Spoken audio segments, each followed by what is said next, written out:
Here we go.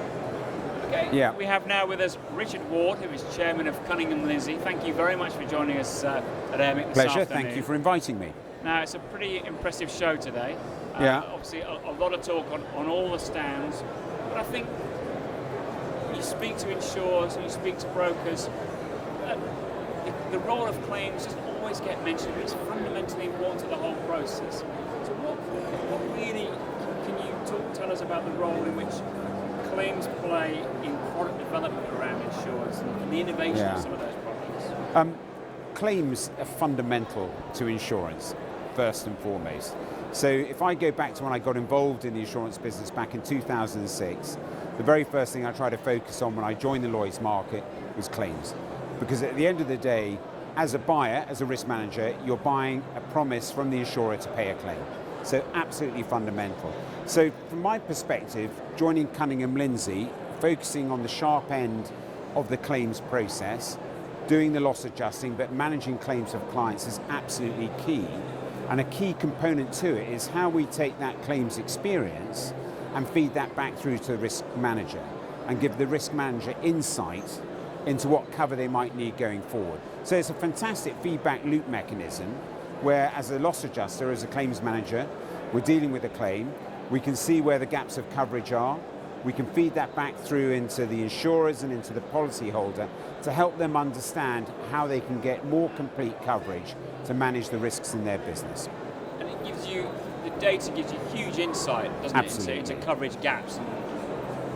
When you're sorting out a claim, burnt down building, a waste management problem, you see all aspects of the policy, you understand the coverage that policy has, you understand how it's going to perform with that type of claim, and so having that feedback loop mechanism, that insight, enables us to work with the risk manager to ensure they get better coverage going forward, because ultimately all a risk manager wants is to be able to insure their risks and to have clarity, frankly, on where they don't have cover and where they do have cover.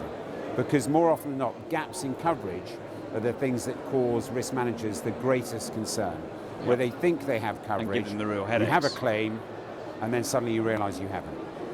Now, at this year's AIRMIC, there's a very specific theme of raising the profile of risk, and what you've just outlined here is very much part of that process, and how you can help risk managers improve not so much their position within the company, but raise the understanding of risk within the business and get more attention from the board. Well, it's critical, and frankly I believe all risk managers should actually have a board position, because only through that will boards start to focus on the risks that they have in their business and how they're being managed through the risk manager, and particularly through insurance. I do ask boards when I see them, when I ask clients, have you discussed your insurance coverage at a board meeting?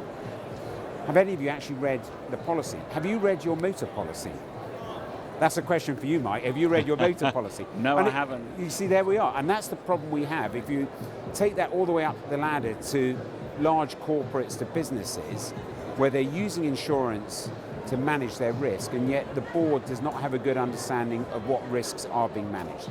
So the greater the visibility the risk manager can have around the boardroom table, the better, in my view, that business will be managed. So we've always advocated for giving risk managers the highest profile possible at the boardroom, and particularly getting the board to think about insurance and the role of the risk manager as someone who's actually managing business risk, rather than someone who's just buying insurance and seen as a cost to the business.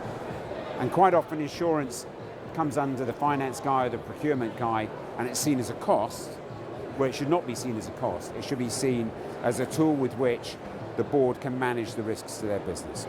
I mean, we're seeing tremendous changes at the moment in the risk landscape. Yeah. But also the way in which risk is perceived by businesses, and obviously we just discussed some of that. But how do you see that developing in the next few years?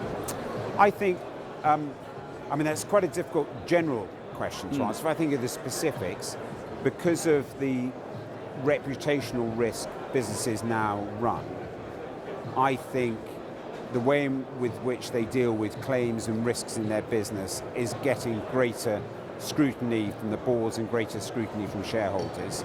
So I think overall the profile is being raised, and overall as a result of that, the professionalism we're seeing in the industry and the approach of risk managers in working in their businesses to manage those risks is improving and continually being enhanced. So I think a raising of the profile is actually happening.